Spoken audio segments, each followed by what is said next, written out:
দালাল, আমি চুপ করে রয়েছি আর তুই মনে করছস যে আমি তোরে ভুলে গেছি। ভুলে যাই নাই রে দালাল, তোর আমি ভুলে যাই নাই।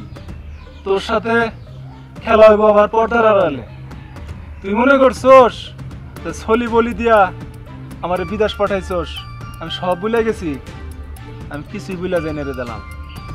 তুই কইছস যে এসিয়ালা রুম, ইয়া বড় কোম্পানি, ৪-৫ হাজার কর্মী, ওটা তো এসিয়ালা রুম।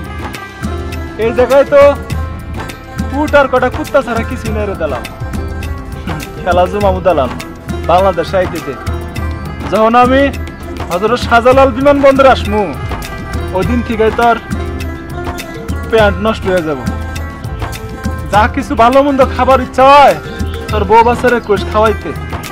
তুই আমার সাথে বেমানি করছস না? তুই ক বেমানি করছস না?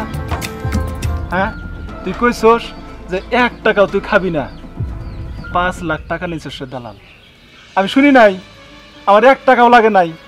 কোম্পানি আমার বাড়ির থেকে এই সৌদি আরব আসা পর্যন্ত সব টাকা কোম্পানি বহন করছে।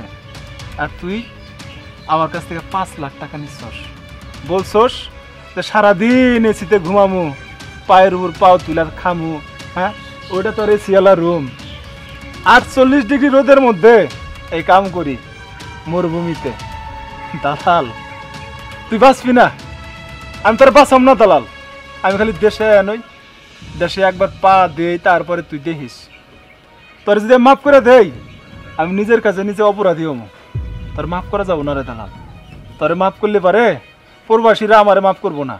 তোর তো শাস্তি হওয়া দরকার, যাতে তোর মতো আর কেউ বেমানি না করতে পারে কোনো প্রবাসীর সাথে। তুই ভালো থাকিস। এই ভিডিওটা যদি তোর কাছে যায়, যাবো তো অবশ্যই। প্রবাসী ভাইয়ের এটা শেয়ার করে তোর কাছে দিব ভিডিওটা। আমি জানি ওদিন থেকে তোর ঘুম হারাম হইব।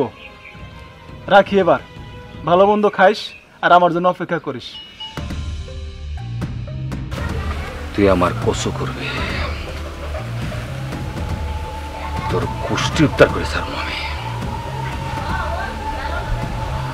সাপের লেজে পাড়া দিস।